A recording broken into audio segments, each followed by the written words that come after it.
I grip my water glass tighter, knuckles whitening as Marissa's words hang in the air between us. So next week I'll be moving into your place, she says with a casual smile, as if announcing she's switching to almond milk or taking up jogging, just until I figure things out. The champagne pops open beside me, my father beaming as he pours the bubbling liquid into crystal flutes I've never seen before. My mother's china, the set she saves for Thanksgiving and Christmas, gleams under the chandelier light. The table arrangement should have been my first clue. Something was happening. Marissa seated at the head of the table. The formal settings, the champagne chilling. This isn't Sunday dinner. It's an ambush. I've already started packing, Marissa continues, accepting a flute from Dad with a gracious nod. It shouldn't take more than a day to get everything moved in. My parents exchange pleased glances across the table, nodding along as if this is the most reasonable plan in the world. As if my consent is merely a formality, already given. To new beginnings, my father says, raising his glass. Everyone lifts theirs in response. Everyone except me. The garage boxes make sense now. 3 days ago, I'd found them stacked against the wall, oversized plastic tubs labeled Marissa's winter clothes and Marissa's books. When I texted her about them, she'd brushed it off. Just temporary storage, she said. Just until she found more space in her apartment. I should have known. Just like I should have known what it meant when I confronted my parents about paying Marissa's rent for the 3rd time this year. She's going through a rough patch, Mom had said, waving away my concerns. That's what family does, we help each other. I hear my mother's voice from last week, the phone call I wasn't supposed to overhear while waiting in her kitchen. Eden is so lonely in that big house, she'd told Aunt Sarah. She needs her sister's company. It's perfect timing, really. Perfect timing. As if my life exists solely to accommodate Marissa's latest crisis. I set my water glass down carefully, reaching for my purse on the floor beside me. The trembling in my hands has nothing to do with nervousness and everything to do with fury. Why do you look so serious? Marissa laughs, her eyes darting briefly to our parents. This is good news for both of us. You get company, and I get to save on rent for a while. My fingers closed around the manila envelope I'd brought, the one I'd almost left in the car, thinking tonight wasn't the right time. But there is no right time with my family. There is only their time, their plans, their expectations. The tremor in my hand steadies as I place the envelope on the table. Actually, I say, my voice calmer than I feel. I have news too. My parents' expressions shift instantly. My mother's smile falters, eyes narrowing slightly. My father lowers his champagne glass, forehead creasing with concern. The change is subtle but unmistakable, the united front forming against the daughter who isn't following the script. What kind of news? My mother's tone carries a warning. Don't ruin this. Don't be difficult. I feel the weight of the familiar labels hovering in the air. Selfish, difficult, uncaring. The stakes of defiance are clear. Disagree and become the family villain. Again. Looking at their expectant faces, I realize this pattern has defined my entire life. Marissa takes. I give. My parents enforce the transaction. The roles never change. The lines never shift. Until now. I place the manila envelope in the center of the table, my fingers lingering on the edge. The room falls silent, my family's anticipation hanging heavy in the air. What's that? My mother's voice carries a hint of irritation, as if my interruption is derailing an already settled plan. This, I say, carefully withdrawing the papers inside, is the sale agreement for my house. I sold it last week. I have 30 days left before I move. The silence that follows is absolute. Marissa's champagne glass slips from her fingers, shattering against the hardwood floor. No one moves to clean it up. My father's mouth opens and closes like a fish suddenly finding itself on dry land. You what? Marissa finally whispers. I flip through my phone, pulling up the Pinterest board I discovered this morning. Interesting timing, isn't it? While you were planning to move in, Mom and Aunt Sarah were already designing your future bedroom in my house. I turn the screen toward them, displaying their meticulous board labeled Marissa's new room. My throat tightens as I watch recognition flash across their faces. 9 years of saving every possible penny, working overtime, sacrificing vacations and new clothes, all to afford that house, my dream home. And to them, it was just another resource to be redirected to Marissa. My father stands abruptly, towering over me. You can just cancel the sale, he says, waving his hand dismissively. These things have cooling off periods. My mother rises too, resting her hand on his arm. Eden, we already promised Marissa she could stay as long as she needed. You can't possibly expect her to find a place in 30 days. Actually, Aunt Sarah pipes up from the end of the table. We were going to move most of her things next Tuesday while you were at work, just to make it easier for everyone. The coordinated betrayal steals my breath. I glance at Dorothy, my mother's oldest friend, sitting uncomfortably beside Aunt Sarah. She stares fixedly at her plate, avoiding eye contact with everyone. You can't do this, my father says, his voice hardening. What about your property taxes coming due? You know I always help with those. The implied threat isn't subtle. His one annual contribution to my finances dangled now as leverage. Eden, my mother says softly, her voice taking on the concerned tone she uses when discussing unstable people. I'm worried about you. This kind of impulsive decision-making isn't like you. Are you feeling all right? Have you been taking care of yourself? I recognize the strategy immediately. If not compliant, then possibly unwell. It's a familiar path in our family dynamic, one that's kept me in line for years. You did this on purpose, Marissa accuses, tears streaming down her face. You found out I needed a place to stay and sold your house just to spite me. The accusation lands like a physical blow. This is how it always goes. My boundaries recast as cruelty, my self-preservation painted as selfishness. For a moment, I consider explaining the truth. The catastrophic roof replacement that drained my savings, the water line break, the heating system failure. The mounting financial pressure that made selling not just advisable but necessary. But what would be the point? They've already cast me as the villain in this family drama. Why give them more ammunition? I made this decision for my own reasons, I say instead, keeping my voice steady. And it's final. So you're just going to leave your sister homeless? My mother's voice rises. After everything we've done for you? The familiar weight of guilt settles on my shoulders. Everything they've done for me. The invisible ledger of family obligation that only ever seems to accumulate in one direction. Marissa isn't homeless, I point out. She has an apartment, and if that doesn't work, she has your spare bedroom. That's not the point, my father interjects. Family helps family. Period. Anyone. The unspoken remainder of that sentence hangs in the air, and you're not being family. I think, I say carefully, gathering the sale papers back into the envelope, that we have different definitions of help. Under the table, I feel a gentle squeeze on my hand. Dorothy, still avoiding eye contact with everyone else, whispers so quietly I almost miss it. Good for you.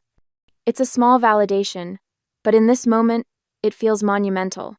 One person in this room doesn't see me as selfish or cruel for protecting myself.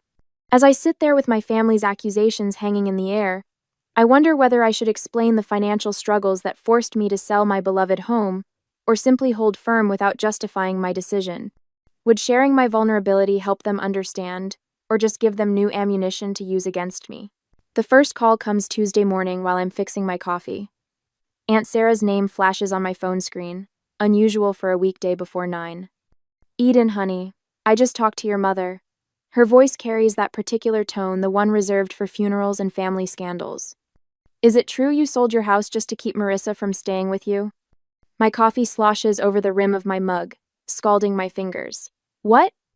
Marissa called me in tears last night, said you sold your beautiful home out of spite, knowing she needed a place to stay. The burning on my hand fades as a different heat rises in my chest. That's not what happened. Your sister will be homeless, Eden. I never thought you could be so cruel. The calls continue all day. Uncle Robert, Cousin Jennifer, even my father's golf buddy Chuck, whose connection to this situation escapes me entirely. Each conversation follows the same script. Marissa's desperate situation, my apparent heartlessness, their profound disappointment in me. While preparing dinner, I make the mistake of checking Facebook. Marissa's latest post appears at the top of my feed. The hardest lesson in life is learning who truly has your back when times get tough. Family should be forever, not just when it's convenient. 27 sympathetic comments follow, including one from Mom. We're here for you, sweetheart. Always. The knife in my hand chops carrots with increasing force. The final blow comes Thursday, when my colleague Lisa stops by my desk, her expression pinched with concern.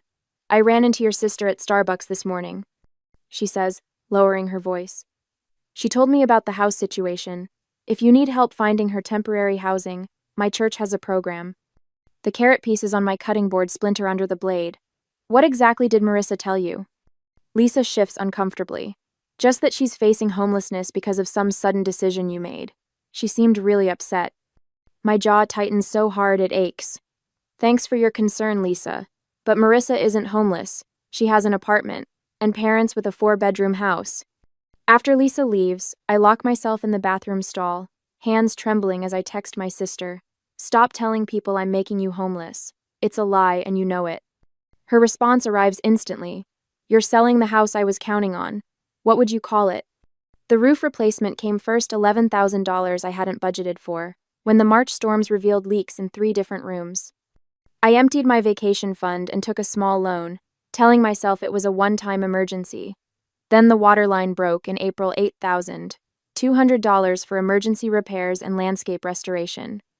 I canceled plans to visit my college roommate in Arizona, picked up weekend marketing work for a local realtor, and ate ramen for dinner more nights than I care to admit. The heating system failure in June was the final blow, $5,000 I simply didn't have. Each night after work, I'd sit at my kitchen table, surrounded by spreadsheets and bank statements, calculating and recalculating figures that refused to balance. The crying started around then. Silent tears that came only after midnight, when I was certain no neighbors walking dogs might glance through my windows and see the truth that the woman they waved to each morning, the one who always appeared composed and capable, was falling apart behind closed doors. My reflection in the bathroom mirror each morning reveals the caused dark hollows beneath my eyes that concealer can't quite hide, collarbones more pronounced against my blouses. When my pants began slipping at the waist, I punched new holes in my belt, rather than buy smaller sizes. Temporary situation, temporary solution. While maintaining this facade, I pack my home each evening. 9 years of memories sorted into keep, donate, and trash. Books that once lined entire walls now fill boxes stacked in corners. The wedding photos of friends, the graduation pictures of cousins, the vacation snapshots all bubble-wrapped and nestled in containers labeled with blue marker. Through it all, I document everything. Bank statements in chronological order. House repair invoices filed by date and category. Text messages screenshot and saved. A fortress of paper proof against the siege of family fiction. While packing my office bookshelf, I find it a framed photo I'd almost forgotten. Me, standing on the front porch of this house, the day I signed the mortgage papers, keys clutched in my hand, smile threatening to split my face. The realtor had taken it as a surprise, catching the exact moment I realized I'd actually done it, purchased a home entirely on my own. I traced the frame's edge, remembering that feeling. Pride without a hint of apology. Accomplishment without anyone else's approval attached.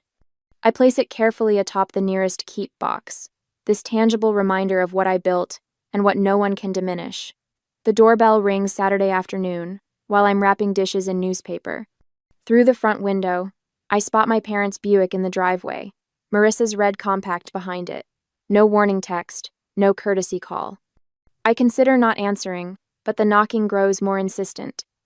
When I open the door, they file in like funeral directors, solemn, judgmental, prepared to manage a difficult situation.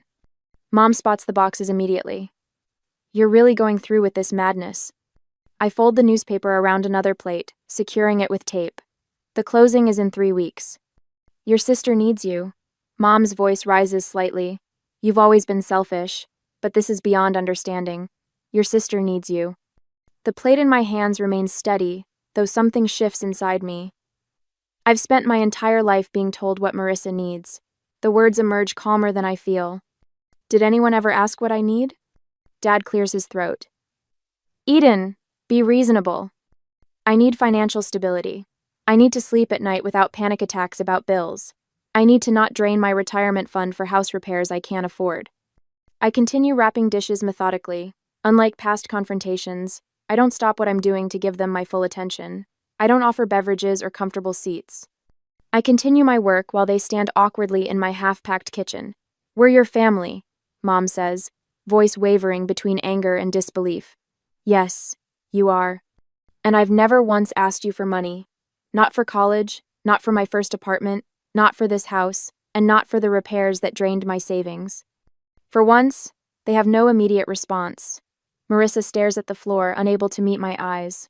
Dad examines the ceiling as if architectural features have suddenly become fascinating. I realize with startling clarity that I no longer need their approval or understanding. The constant ache for validation I've carried since childhood has quieted, replaced by something sturdier. When I stand to reach for another stack of plates, I notice my posture has changed. Shoulders back, spine straight, eyes level with theirs instead of downcast as usual. The physical manifestation of an internal shift. Dorothy arrives that evening with Thai food and 2 bottles of wine. She helps me pack photo albums while sharing stories of her own sister, the one who didn't speak to her for 3 years after Dorothy refused to co-sign a loan. Family patterns are the hardest to break, she says, carefully wrapping a crystal vase my grandmother left me. But sometimes breaking them is the only way forward. Monday brings an unexpected text from my colleague Thomas. Need help moving? Got a truck and strong back. Family often sees us least clearly. Just say when. That afternoon, Barbara, my financial advisor, emails confirmation of my townhouse application approval. Based on your financials, this move reduces your housing costs by 42%. The right decision for your long-term security. Call if you need anything else. The contrast strikes me as I review these messages over dinner. These people ask what I need, rather than telling me what to give. They offer specific help instead of vague demands. That night, I spread my financial documents across the dining room table: bank statements, repair invoices, property tax assessments, retirement account withdrawals. Everything meticulously organized, the complete picture of my financial reality. Tomorrow's family meeting won't be an intervention for me, but a reckoning with facts they've chosen to ignore. My one advantage remains unspoken. The sales agreement includes a 30-day rent-back clause. For a month after closing, I can stay in the house while finalizing my townhouse purchase. Breathing room they don't know I have. At exactly 7 o'clock Tuesday evening, the doorbell rings. When I open it, I find not just my parents and Marissa on the porch, but Aunt Sarah, Uncle Robert, and my cousin Jennifer, standing behind them, a family firing squad assembled for execution. I stand at the head of my dining room table, a position that feels foreign yet right. The manila folder in my hands holds every financial statement, every bill, every painful reminder of why I had to sell my home. My fingers no longer tremble as I open it. Before anyone says another word, I need you all to see something. My voice carries a steadiness I don't entirely recognize. The family gathering looks larger than I anticipated. My parents, Marissa, Uncle William, Aunt Sarah, and my support team, Dorothy, Barbara, and Thomas. I lay out the documents methodically, arranging them in chronological order: bank statements, emergency fund withdrawals, contractor invoices. Each paper tells part of the story I've kept hidden. This is the roof replacement from last spring. I slide the $11,200 invoice toward the center where everyone can see it. The 30-year shingles only lasted 22. Insurance covered nothing. Uncle William adjusts his glasses, leaning forward with a frown that cuts deep lines across his forehead. Waterline repair, $8,200. Another paper joins the first. When the city updated the main line, it revealed my connection was deteriorating. No warning, no payment plan offered. NES. My mother shifts in her seat but remains uncharacteristically silent. Heating system replacement, $5,000. The third major bill completes my trinity of home ownership nightmares. The energy efficiency rebate covered barely a quarter of the cost. I maintain direct eye contact as I speak, something I rarely managed in family confrontations before. Barbara nods almost imperceptibly from her seat near the window, encouraging me to continue. My emergency fund is gone. I place my bank statement on top, the balance painfully clear. My financial advisor recommended selling while the market is still hot rather than risking a forced sale later when I might be underwater. Marissa's chair scrapes against the hardwood as she stands abruptly. This is creative accounting, Eden. You've always been good with numbers when it suits you. Her voice carries the familiar accusatory edge. You're just trying to avoid your family responsibilities. Uncle William, whose judgment I've feared since childhood, surprises me by turning toward my sister. Marissa, what's your current employment situation? Last I heard you were between jobs. The unexpected redirection leaves Marissa fumbling. I'm exploring opportunities. The job market is complicated right now. My mother jumps in. William, This isn't about employment. Family duty exists regardless of finances. Eden has always had that beautiful house with all that extra space. Speaking of space, Aunt Sarah interjects, her reading glasses perched on her nose as she examines my heating bill. Why can't Marissa stay with you and Roger? You have that guest room you just redecorated. The conversation shifts like a current, pulling away from me and swirling around the room as family members begin questioning the arrangement I've endured my entire adult life. Dorothy clears her throat. I've known this family for 20 years. Eden bought her house without any family financial support. Meanwhile, I've watched Marissa receive help with rent, car payments, and credit card bills repeatedly. Her voice carries the weight of long observation. The pattern has been clear to everyone except those closest to it. Barbara straightens her blazer before speaking. As Eden's financial advisor, I can tell you that enabling financial dependency ultimately harms both parties. The one giving depletes their resources, while the receiver never develops crucial life skills. Thomas, sitting quietly until now, leans forward. My brother lived with my parents until he was 42. They paid his bills, made his appointments, solved his problems. When they passed, he had no idea how to function. He lost their house within a year because he never learned to manage money. He glances at my parents. Sometimes the most loving thing is to stop rescuing someone. The room falls unusually quiet as these outside perspectives penetrate the family mythology we've operated under for decades. Uncle William breaks the silence. Eden, why didn't you share these financial struggles sooner? I hesitate, the question catching me off guard. Should I maintain the privacy and independence that had served as my armor for years? Or would opening up to select family members create the support system I never thought possible? Before I can answer, my father shifts in his chair, eyes fixed on the hardwood floor. It's the first time I can remember him sitting through a family discussion without dominating it. My mother's rigid posture gradually softens, her hands now resting open on the table instead of clenched in her lap. Marissa stands suddenly, grabbing her purse. This is ridiculous. You're all acting like I'm some kind of parasite. Eden has always been the golden child with her perfect house and perfect job, while everyone ignores how hard things have been for me. When no one jumps to her defense, she storms toward the door. The slam echoes through the house as she leaves. Uncle William waits for the reverberations to fade before speaking again. I think it's time we had a family financial planning session, for everyone. He looks pointedly toward my parents, including Marissa. My mother's eyes glisten with unshed tears, but for once, they're not being weaponized against me. My father reaches for her hand across the table, his face unreadable, but his silence speaking volumes. For the first time in a family confrontation, I'm not the one left feeling like I've done something wrong. I arrange the last of my kitchen glasses into a box, wrapping each one in newspaper with methodical precision. My final week into my 30-day countdown, and the house already feels hollow, memories peeling away with each item packed. The doorbell rings. I check my watch right on time. My parents are nothing if not punctual when they have an agenda. I open the door to find not just my parents but Marissa too, standing on my porch like a united front. My mother clutches her purse with white knuckles. My father's smile appears rehearsed. Eden, honey, my mother says, stepping inside without waiting for an invitation. We've been talking, and we think we've found the perfect solution. A compromise, my father adds, his voice carrying that false cheerfulness he reserves for difficult conversations. Marissa follows them in, her eyes darting around my half-packed living room before settling on me with a practiced look of gratitude. I really appreciate you hearing us out. They arrange themselves on my couch, the only piece of furniture not yet wrapped in moving blankets, while I remain standing.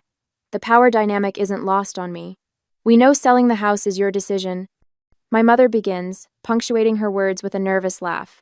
But instead of Marissa moving in with you, what if you helped her get her own place? My father nods enthusiastically, while carefully avoiding any mention of actual numbers. Just a loan to get her started. With your success, it would hardly affect you. Unlike me, Marissa interjects, her voice soft and rehearsed. Some people just have bad luck, you know? The implication hangs heavy in the air between us. You're successful. She's struggling. You owe her this. My mother leans forward, her voice dropping to a conspiratorial whisper. Eden, the family has always stuck together. If you can't help your sister just this once. She trails off, the threat clear.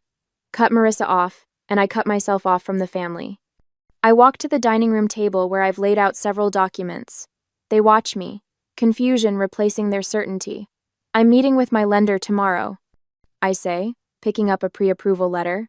For a townhouse downtown, the monthly payment will be nearly 40% less than my current mortgage. I hand the letter to my father, whose eyes widen at the numbers. Selling this house isn't just about Marissa.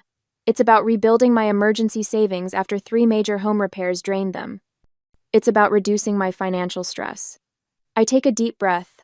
It's about finally prioritizing my financial health. My mother starts to speak, but I hold up my hand.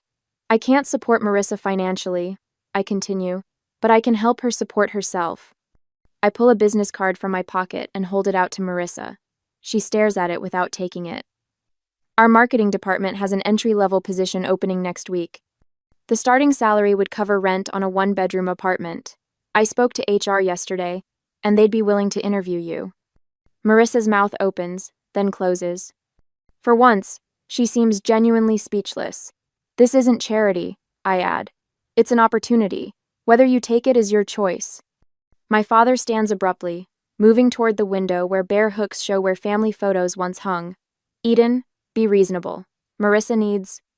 No, I interrupt, walking to the coffee table where I've placed a manila folder. This is what being reasonable looks like. IMC of no. I open the folder and pull out a spreadsheet, placing it on the table between us. The itemized list contains every financial gift my parents have given Marissa over the past 5 years. Car payments, rent supplements, credit card bailouts. The total at the bottom, circled in bright red, makes my mother gasp. I compiled this from the conversations you've had in front of me. I suspect the actual total is higher. My father picks up the paper, his forehead creasing as he studies the numbers. This isn't love, I say quietly. It's dependence, and it's hurting both of you. My father opens his mouth to object, then falls silent, his eyes fixed on the spreadsheet. We just wanted to help her, my mother whispers, tears welling in her eyes. The best help is teaching someone to stand on their own, I reply, my voice steady despite the hammering in my chest. You taught me that once, remember? When I wanted to quit college because it was too hard? The memory hangs between us, my father refusing to let me move back home, when calculus overwhelmed me, insisting I find a tutor instead. We're doing you no favors by making life too easy, he'd said then. Strange how principles change when applied to different daughters. The silence stretches, broken only by the sound of packing tape from the box I'd abandoned when they arrived. Finally, my father puts his arm around my mother's shoulders. We should go, he says quietly. They walk to the door, my mother not quite meeting my eyes. Marissa hesitates, looking back at the business card still in my hand. I don't need your charity job, she says, but there's less conviction in her voice than usual. I place the card on the entryway table. It's not charity, it's opportunity. She turns away, but as she follows my parents out, I catch her slip the card into her purse when she thinks I'm not looking. The door closes behind them. I stand in my half-empty living room, listening to their car start and pull away. The silence feels different now, not hollow, but open, expansive. I sink onto the couch, running my hand over the familiar fabric. Tomorrow it goes into storage until I move into the townhouse. 9 years of memories in this house, and now an uncertain future lies ahead. I feel both liberated and isolated, triumphant and alone. The family dinner next month looms in my mind. Will they even still want me there? Has this confrontation permanently altered our relationships? The answering machine light blinks with 3 new messages. Probably more relatives calling to weigh in. I ignore it, focusing instead on the business card Marissa took. One small step. Perhaps the first of many. I stand in the center of my downtown loft, savoring the space around me. Sunlight streams through the industrial windows, warming the hardwood floors beneath my bare feet. 3 months ago, this place felt foreign, a compromise rather than a choice. Now it feels like the home I never knew I needed. Another box checked off the budget, I tell myself, updating my financial tracking app. My mortgage payment appears in green, a full 30% less than what I paid for the Craftsman. Barbara's weekly check-ins have transformed what was once my greatest source of anxiety into a structured ritual I actually look forward to. The kitchen island holds my newest purchase, a professional-grade camera that would have remained a distant wish in my old financial reality. My first photography class starts tomorrow evening, the course catalog still open on my tablet. I run my fingers over the camera's textured grip, permission to create rather than just survive. My phone buzzes with a reminder. Sunday dinner at my parents'. I feel the familiar tightening in my shoulders, then consciously release it. These dinners have changed, just as I have. Later, I step through my parents' front door carrying a bottle of wine, rather than my usual tension headache. Dad greets me with a hug that feels genuine instead of perfunctory. "Eden, come see what your sister brought," he says, his voice carrying none of the comparative undertones that once filled our interactions. In the dining room, Marissa arranges flowers in a simple vase. She looks up, her smile reaching her eyes. "They gave me my first business cards today," she says, pulling one from her pocket. "Assistant marketing coordinator. Sounds fancy for someone who mostly makes coffee runs, but I'm learning so much." She hands me the card proudly, without the defensive edge that once colored her accomplishments. My mother appears in the doorway, carrying a casserole that isn't placed strategically closer to Marissa's place setting. "Tell us more about the social media campaign you mentioned last week," Mom says, looking directly at Marissa. Then she turns to me. "And Eden, how was your photography class?" I blink, still adjusting to the novelty of balanced attention. As we eat, I notice my father asking thoughtful questions of both daughters, not just fawning over Marissa's every word. 1 week later, laughter fills my loft as Dorothy raises her glass. "To homes that shelter us and boundaries that protect us," she toasts. Around my coffee table sit Thomas, Barbara, Uncle William, and me, my chosen family, alongside the blood relative who surprised me most. Dorothy presents me with a frame containing 2 photos, me signing my original mortgage papers 9 years ago, and me holding the keys to this townhouse. 2 brave beginnings, she says softly. 2 very different women, I add, recognizing how much I've changed. The following weekend finds Marissa and me at my kitchen table, surrounded by spreadsheets and calculator apps. "So if I put away 15% of each paycheck, I could have first and last month's rent by January," she says, chewing her lip as she runs the numbers again. Our parents sit on my sofa, watching this scene with a mix of pride and regret. "We should have done this years ago," Mom admits quietly. "We thought we were helping, but we were hurting both of you in different ways." Dad nods, his eyes revealing the difficult journey of unlearning decades of enabling behavior. As I watch Marissa calculate her budget with determination I'd never seen before, I wonder about the fine line between helping and enabling those we love. Is it ever possible to find the perfect balance between supporting family and maintaining healthy boundaries? Or must we sometimes allow others to struggle so they can truly grow?